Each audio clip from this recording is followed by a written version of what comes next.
I thought, Brad Gilly, that we were primarily going to be talking about the fact that NASCAR made some history by running an option tire in a points-paying race.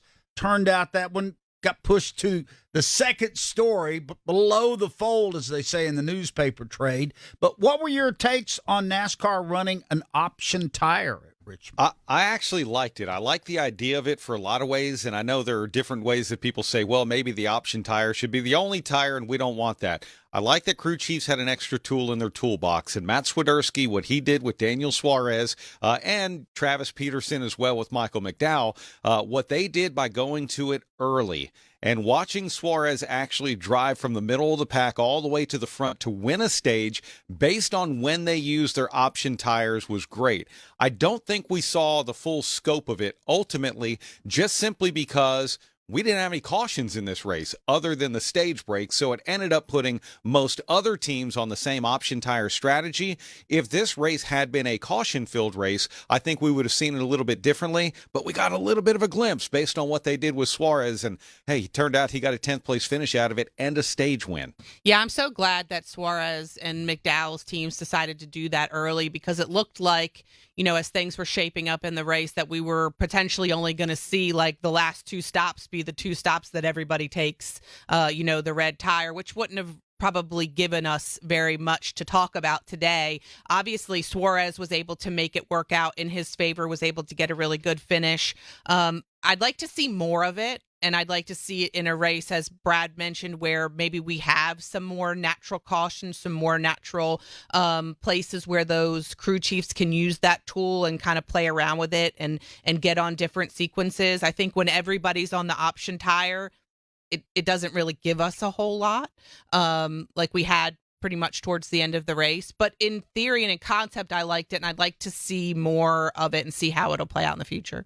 I liked the option tire. I was thrilled that it was actually dramatically different than the primary tire. We didn't see that at the All-Star race at North Wilkesboro this year. It was negligible, so that was good. But I will start with you, Alexis. Did it actually impact the result of the race?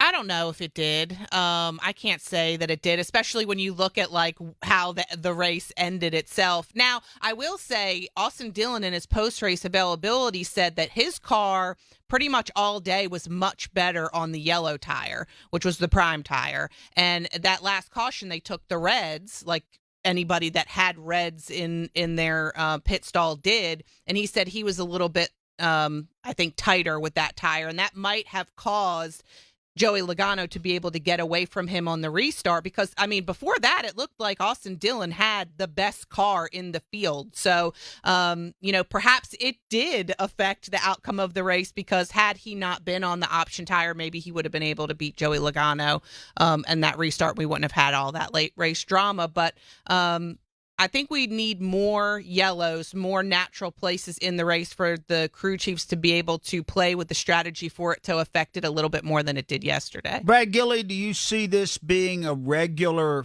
feature going forward? I hope so, where it works. Would it work at a track like Michigan, where we're going this weekend? Don't know. Would it work at a track like Atlanta?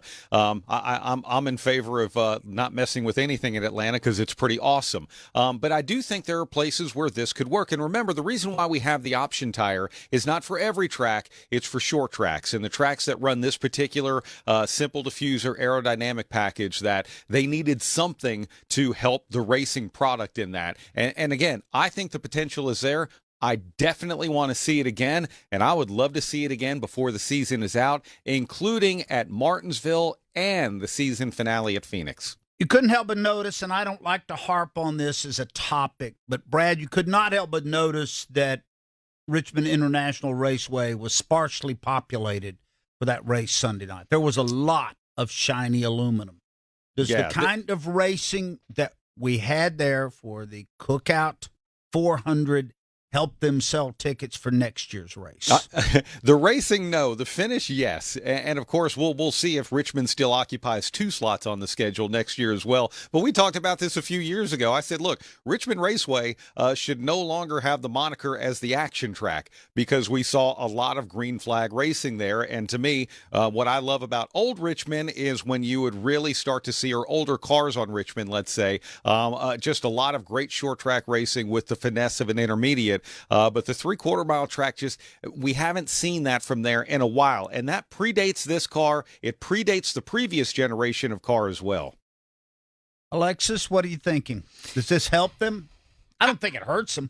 Yeah, I definitely do not think that it hurts them. I mean, and you and Brad and I all know that finish is probably what's going to be dominating highlight reels for them for years and years to come. And it seemed like the fans that were in the stands at the end of that race were very excited about the finish that they saw and they witnessed. But you're right. I mean, I think the fact that, as we were talking about before with the option tire, there was only one caution for cause. I mean, those types of things, are things that fans are going to look at. Hopefully this helps them going forward. We'll just have to wait and see. And like Brad said, we still don't know what the schedule looks like. I don't know that it's enough to save them to keep 2 races next year. Yeah. Because for 3 hours and 10 minutes up until the last few laps, even with the tire story built in, which I really like, it helped. That rate. There's no way you took somebody to Richmond for their first NASCAR race and had them sit in the stands and watch that, and they went,